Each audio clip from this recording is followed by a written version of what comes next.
guys, my presentation is about universal communication through art.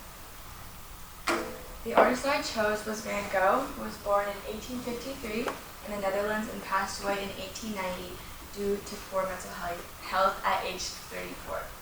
He was inspired by post-impressionism and did a lot of art based on his emotions.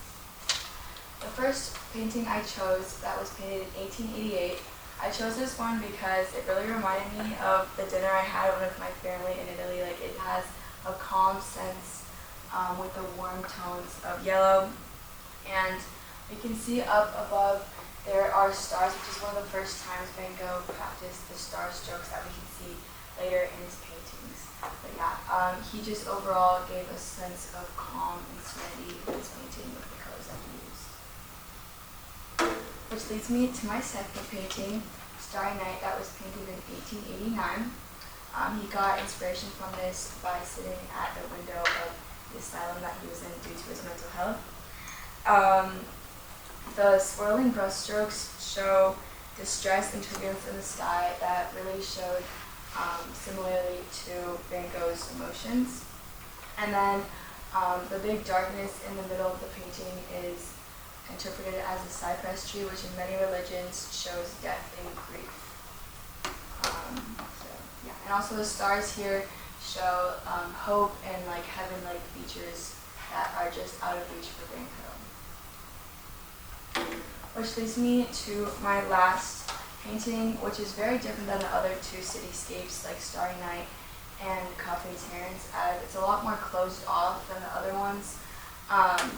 This was one of his last paintings, as he did pass away in the year 1890, so I feel like it was like kind of very different than the other two. You can see there are prisoners that are encircling like motions, which could portray the thoughts that he's unable to escape. At the top of this painting, there are lighter tones of brightness that could be interpreted similar to the stars in Starry Night and Cafe Terrace, as it's hope from above, but the majority of the painting is in grim lighting, which shows that he was unable to escape.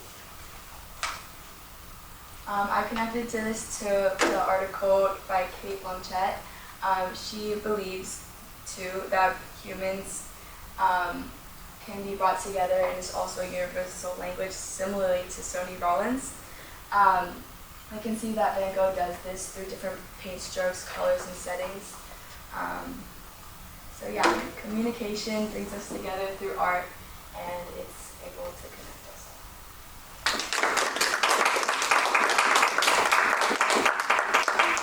I really like this move I've been seeing from some of you, but putting up all three artworks on the final slide. I think that's really good for the audience. So I might actually require that in the future. So appreciate that. Audience, Van Gogh.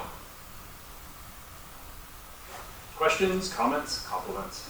I like how you analyzed the last piece. I think it was like, I think it seemed pretty accurate. I feel like it does like show like his like repetitive thoughts, and like I like how you noticed that like all the paintings like at the top they have like lighter like elements.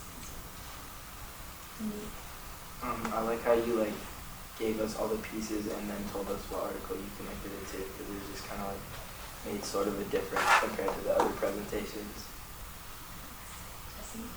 I like that you related the first artwork to your own experiences. I think that's really reminiscent of why art is important.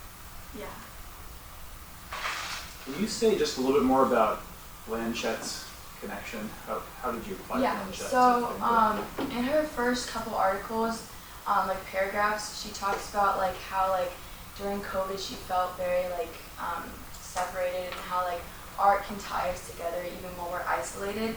And so that's what I really took out of her presentation, because like I don't know, I was trying to like find an artist that like showed that art is like can connect us and like is a language for all of us to say. So her first couple ones. Great. Thank you very much. Let's